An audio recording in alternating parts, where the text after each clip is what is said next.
UP में शिक्षक भर्ती के नाम पर छात्र इतना ठगा हुआ काहे महसूस करते हैं। और अगर कोई कमजोर दिल वाला हो तो इंतजार के चंगुल में फंसाकर उसको आश्वासन के नाम पर कितना बरगलाया जा सकता है। और अगर कोई उम्मीदों का ताना बाना बुन के बैठा हुआ है तो ना बाबा, उसको अच्छे और सच्चे सपनों में पड़ने का कोई हक नहीं है। काहे कि उनको पूरा होने में 1 साल, 2 साल, 3 साल या पूरी पंचवर्षीय योजनाएं हो जाएं, कुछ पता नहीं है। जी हाँ दोस्तों, जूनियर एडेड हाई स्कूल शिक्षक भर्ती के हालात कुछ ऐसे ही हैं। जूनियर एडेड शिक्षक भर्ती का ढोल तो सरकार ने ऐसा फूंका था कि एडेड स्कूलों यानी कि सहायता प्राप्त स्कूलों का कायाकल्प करके ही दम लेंगे।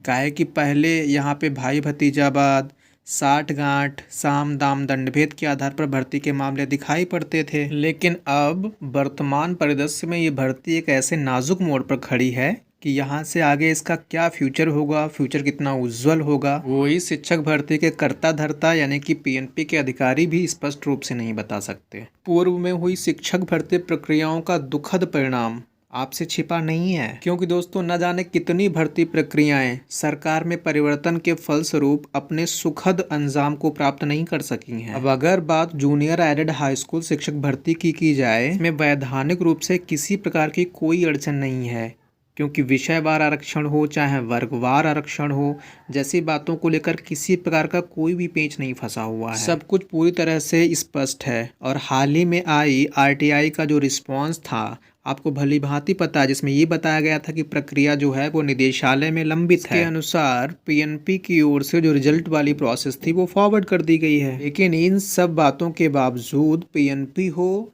चाहे निदेशालय हो, दोनों का रुख इस भर्ती प्रक्रिया को लेकर बिल्कुल भी स्पष्ट नहीं है। काहे कि डिस्पैच नंबर का सहारा लेकर चाहे पीएनपी हो चाहे निदेशालय हो, इस मामले को बहुत ज़्यादा डिले करते जा रहे हैं। और जब प्रोसेस को जानने की कोशिश की जाती है तो गोल मोल आंसर दे करके बातों पे विराम चिन्ह लगा दिया जाता है। अभी पीएनपी और निदेशालय दोनों जगह जाकर जब मालूम करने की कोशिश की तो पहली बात तो अधिकारी इस मुद्दे पर बात ही नहीं करना चाहते, और ज़्यादा रिक्वेस्ट करो, मान मनोबल करो तो बोलते हैं अभी प्रशासन की ओर से हमें हरी झंडी का इंतज़ार है।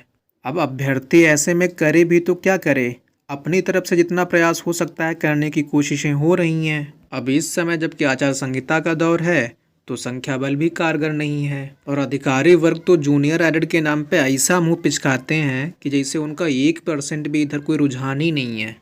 ट्विटर कैंपेन का भी कुछ अच्छा सा रिस्पांस मिल नहीं पा रहा है, और मैं तो लगातार आप लोगों से एक समय पर पर्याप्त संख्या में हैशटैग को लेकर ट्वीट करने और रीट्वीट करने को बोलता रहता हूं, और खुद भी लगातार इसमें संलग्न हूं। लेकिन माहौल जस का तस बना हुआ है, प्रक्रिया टस से मस तक नहीं हो रही है।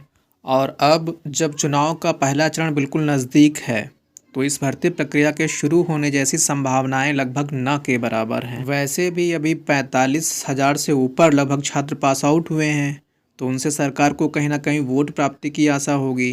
काहे कि कहीं भर्ती अगर कंप्लीट हो जाती तो इनको सिर्फ 1504 पर ही दांव खेलना पड़ता, तो शायद ये भी एक वजह हो सकती है इस प्रोसेस के जल्दी से ना आगे बढ़ने की। तो दोस्तों, अब चुनाव के बाद ही इस भर्ती प्रक्रिया के आगे बढ़ने की संभावनाएं हैं। वैसे भी इस भर्ती प्रक्रिया को लेकर चीज़ें काफ़ी वैधानिक रूप से, लीगल रूप से आगे बढ़ रही हैं, तो प्रक्रिया रद्द होने जैसी जो बातें हैं वो कहीं ना कहीं निराधार हैं। और बाकी माननीय हाईकोर्ट तो संरक्षक के रूप में अपनी भूमिका का निर्वहन करने के लिए रहेगा ही, लेकिन ये प्रोसेस कितना डिले होगा ये कहीं ना कहीं चिंता का विषय है। इसलिए दोस्तों, आप सबसे निवेदन है कि जागृत अवस्था में रहते हुए इस भर्ती प्रक्रिया को पूर्ण करने के लिए प्रयासरत जरूर रहें। जितना भी अपने स्तर पर हो सकता है प्रयास करते रहें। जिस दुख, पीड़ा, निराशा के आगोश में आप हो, तो यार जूनियर एडेड के लगभग सभी अभ्यर्थी भी उसी परिस्थिति को कहीं ना कहीं से फेस कर रहे हैं। दोस्तों, इस जूनियर एडेड से अपनी उम्मीदों को जागृत जरूर रखिए, लेकिन बैकअप के रूप में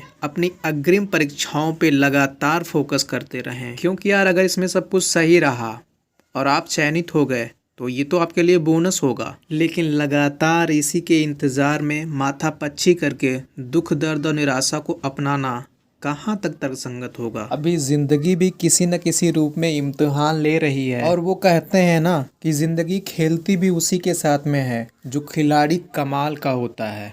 तो यार पढ़ाई से अपना याराना लगातार बनाए रखें, क्योंकि चलते रहने का नाम है जिंदगी।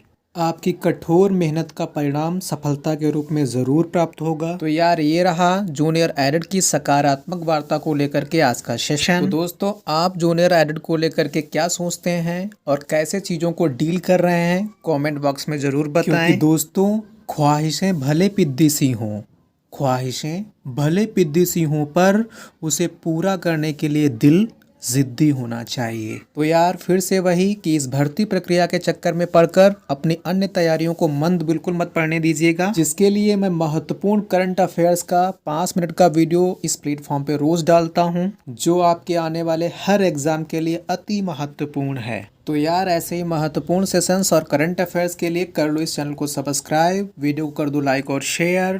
मिलते हैं फिर, तब तक के लिए अपना बहुत सारा ख्याल रखिए, क्योंकि आप खुद के लिए बहुत इंपॉर्टेंट हैं। तो यार स्वस्थ रहिए, मस्त रहिए, व्यस्त रहिए और ओवरऑल जबरदस्त रहिए। जय हिंद।